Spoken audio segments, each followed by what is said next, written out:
Donc, deuxième partie de l'enregistrement concernant des vies antérieures potentielles. Donc, je disais que je pense que Rosen, en fait, il y a une histoire de prison. Je pense que c'est cette vie-là, parce que dans le bain, on avait l'air de me dire que j'étais allé en prison. Et je pense que j'étais innocent, ça m'était déjà venu, cette histoire d'être en prison, alors qu'on m'a trahi, en fait, on m'a fait mettre en prison. Et je pense que c'est lié à Rosen, et c'est aussi pour ça que j'avais l'impression qu'elle m'enfermait dans sa propre prison et qu'elle m'enlevait, en fait, elle m'enlevait ma liberté. Donc ces énergies se répétaient sous une forme moderne, on va dire. Et puis elle vivait aussi un enfermement, un retour de karma, on va dire, dans la société cette fois-ci.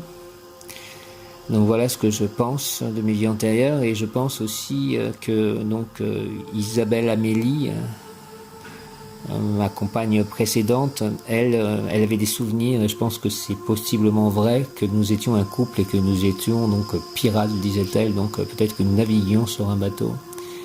Elle semblait avoir même plusieurs vies en fait.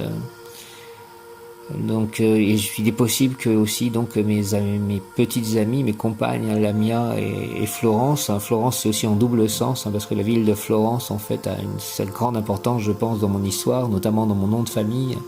Je ne le dirai jamais assez. Mon nom de famille est lié à la ville de Florence et à l'histoire de la papauté. Et peut-être que donc c'est à rebours, comme je disais peut-être, c'est-à-dire qu'on finit par retrouver les personnes qui nous étaient liées affectivement dans les vies antérieures pour arrêter en fait ce lien. Et il est possible que Florence eût été ma femme dans la vie juste avant et la mienne dans une vie avant celle de Florence, etc. On m'avait dit aussi que j'avais eu une vie où j'avais été une femme qui vivait en dehors d'un village et qui guérissait les gens à l'aide de plantes, d'herbes, etc. Et que un jour, un homme était venu avec son fils malade et qu'en fait, le fils était mort devant moi et que cet homme m'avait noyé dans l'étang à côté. Et ça aussi, c'est une possibilité à laquelle je veux bien croire parce que quand j'étais enfant et qu'on a voulu m'apprendre à nager, donc j'allais au cours de natation à la piscine et en fait, comme apparemment il fallait se jeter dans l'eau du bain, l'instructeur en fait m'avait jeté du plongeoir en fait, une sorte même pas de plongeoir, un tout petit plongeoir au niveau piscine, mais bon quand on est enfant ça paraissait haut, peut-être je sais pas moi 2 mètres de hauteur, et là ça m'a été comme je suis tombé dans l'eau et j'ai senti quand même, j'ai réussi à m'en sortir parce que je savais à peine nager en fait. C'était pour me pousser à utiliser les mouvements que j'avais appris. Mais je sentais voilà qu'il se passait quelque chose. J'ai toujours senti que cet événement-là était particulier et donc il est possible que j'ai effectivement été noyé dans une vie antérieure et que j'ai été guérisseuse, que j'utilisais les plantes, etc. Et cette même femme donc, qui m'avait dit aussi que j'avais été prêtre orthodoxe dans une vie antérieure en Sibérie, et ça aussi je veux bien croire, notamment parce que je suis allé retrouver le froid en allant habiter au Canada, et le Canada aussi a une influence parce que leur saint patron est Jean-Baptiste, mon père s'appelait Jean-Baptiste, enfin bon, il y a quelque chose de fort avec Jean-Baptiste, mais cette idée du froid aussi, que je suis allé aussi rechercher en quelque sorte. Et cette proximité que j'ai avec les anges, parce que les anges disent que on a ce rapport avec eux lorsqu'on a fait la demande dans une vie passée. Et si j'étais prêtre orthodoxe en Sibérie, les orthodoxes sont très liés en fait à la foi dans les anges.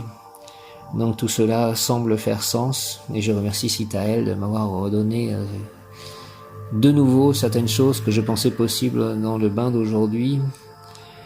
Et que peut-être il y a aussi des vies liées à l'hindouisme pour expliquer mon attirance si grande pour Krishna.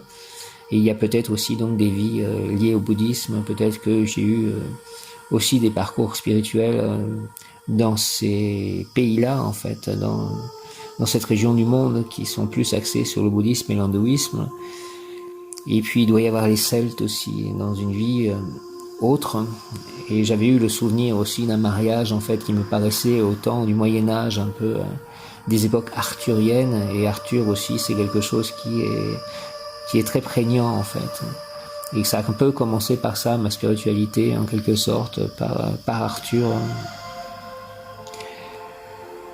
J'avais aussi un souvenir d'un mariage que je pense être un mariage juif où on cassait les assiettes. Donc, et voilà, j'ai dû être à la fois tout cela, ou alors, en fait, le corps que j'ai pris, l'ADN que j'ai pris est lié à tout cela. Et moi, je viens d'ailleurs et je n'ai peut-être pas eu de vie ici. Et ça, je ne sais pas trop parce que je pense que parfois, les êtres, les âmes, les êtres de lumière qui viennent de très loin pour amener quelque chose, pour aider la Terre à ascensionner, à évoluer, doivent prendre forcément un corps humain et doivent donc prendre aussi des mémoires ancestrales, des mémoires transgénérationnelles, alors qu'ils n'ont pas grand-chose à voir avec cela et qu'ils n'ont pas de karma terrestre, et donc ils sont obligés d'en prendre un, en quelque sorte, en prenant ce corps. Et il est possible que dans ce corps, il y ait eu toutes ces mémoires-là et que, en fait, ce n'est pas vraiment été moi. Et ça, j'espère que Dieu me donnera la solution et peut-être bientôt. En tout cas, je lui fais confiance et j'avance dans la foi, l'espérance, la confiance et autant que je peux, la joie, le bonheur, la connaissance, l'amour des autres, la vérité, la santé. Merci au nom du Père Céleste Tout-Puissant, du Fils ressuscité Jésus-Christ et du Saint-Esprit, ainsi soit-il. Amen. Alléluia. Hare Krishna Jaya.